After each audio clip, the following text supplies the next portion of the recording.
ಜಮೀರ್ ಅಹ್ಮದ್ ಖಾನು ಸುಮಾರು 2.5 ಎಕರೆ ಅದು.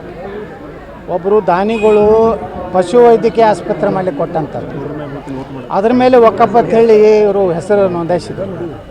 ನಿನ್ನೆ ಹೈಕೋರ್ಟ್ನಲ್ಲಿ ಅದಕ್ಕೆ ತಡೆಯಾಜ್ಞೆ ಆಗಿದೆ. ಅದರಿಂದ ರೊಚ್ಚಿಗದಂಥ ಮತ ಅಂದರು. ಇವತ್ತು ಗೋವಿನ ಕೆಚ್ಚಲನ್ನು ಕಡಿಯುವಂಥ ಕೆಲಸ ಮಾಡಿದ್ದಾರೆ.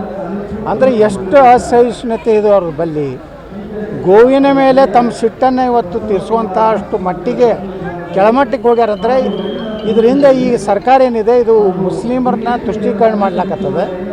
ಹಿಂದೂಗಳ ಮೊದಲೇ ಸುರಕ್ಷತೆ ಇಲ್ಲ, ಈ ಗೋವುಗಳು ಸಹ ಕರ್ನಾಟಕದಲ್ಲಿ ಸುರಕ್ಷತೆ ಇಲ್ಲ. ನಾನು ನಿನ್ನೆ ಹೇಳಿದ್ದೆ, ಇವತ್ತು ಮುಸ್ಲಿಮರಿಗೆ ದೊಡ್ಡ ರೀತಿಯ ಒಂದು ಶಕ್ತಿ ಕೊಟ್ಟಂಗಾಗಿದೆ. ಗೃಹ ಮಂತ್ರಿಗಳು ಹೇಳ್ತಾರೆ, ನಾನು ನೀನು ಹೇಳ್ದಲ್ಲ ಮುತ್ತು ಕೊಡಬೇಕಾತ. ಇವತ್ತೇನು ಅವ್ರಿಗೆ ಮುತ್ತು ಕೊಡ್ತಾರೋ ಅಥವಾ ಅವ್ರಿಗೇನೋ ಶಿಕ್ಷೆ ಕೊಡ್ತಾರೋ ನೋಡಬೇಕಾಗಿದೆ.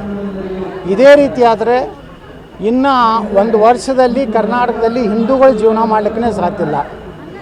ಆ ರೀತಿ ಪರಿಸ್ಥಿತಿ ರಾಜ್ಯದಲ್ಲಿ ನಿರ್ಮಾಣ ಆಗ್ತಾಯಿದೆ. ಕಾನೂನು ಸುವ್ಯವಸ್ಥೆ ಸಂಪೂರ್ಣ ಹದಗೆಟ್ಟಿದೆ. ಇವತ್ತು ಭಾಳ ಭಯಾನಕ 4 ಆಕಳುಗಳ ಕೆಚ್ಚಲುಗಳನ್ನು ಅದನ್ನು ಫಿರ್ಯಾದಿ ಮಾಡಿದ್ದ, ಯಾವನು ಕಂಪ್ಲೇಂಟ್ ಮಾಡಿದ್ದ ಅವನ್ನ ಮನೆಗೆ ಹೋಗಿ ಇದನ್ನು ಮಾಡ್ಯಾರ ಅಂತೇಳಿ ನಾನು ಬೆಳಿಗ್ಗೆ ಕೇಳಿದೆ. ಇದು ನಮ್ಮ ವಿರೋಧ ಪಕ್ಷ ನಾಯಕರು ಅಶೋಕ್ ಅವರು ಬೆಳಿಗ್ಗೆ ನನಗೆ ಫೋನ್ ಮಾಡಿದ್ದರು. ಈ ರೀತಿ ಘಟನೆ ಆಗಿದೆ ಚಾಮರಾಜಪೇಟೆಯಲ್ಲಿ.